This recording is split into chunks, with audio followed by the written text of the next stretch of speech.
Before the opening bell, U.S. futures facing a consolidation after they ended mixed on Thursday, as initial jobless claims climbed to 0.85 million in the weekend of December 5th, more than 0.73 million expected. U.S. indices closed mixed on Thursday, with the Nasdaq closing up. The Dow Jones and the S&P 500, they closed in the red. Now, first, energy, consumer services, as well as technology, hardware, and equipment sectors, those happen to be the best performers on today. This while the combination of automobiles and components, as well as telecommunication services, as well as transportation sectors, they were the worst performers on the day. This all as 61% of S&P 500 constituents traded lower or unchanged yesterday. Now, after the markets closed, Walt Disney in the headlines, as Walt Disney is bouncing in pre-market trade after the company said its streaming service, Disney Plus, could hit 260 million subscribers by 2024, far above the previous guidance.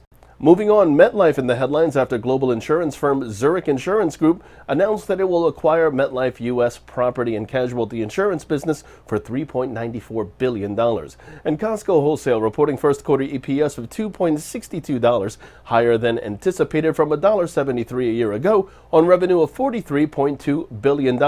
Now, taking a look at today's action, there's no major earnings expected, but there is some action on the economic dock. At 9:30 in the morning, we have the release of core PPI and PPI reads, while we also have the release of consumer sentiment figures. Taking a look now at the markets, the S&P 500, that's where we begin. That's under pressure and in focus this morning. The relative strength index bearish and calling for further decline. Short positions below 36.64 are favored, with targets at 36.19 and 36.04 in extension. This while the Nasdaq sees its key resistance at 12,448 and the Dow Jones intraday sees the downside prevail.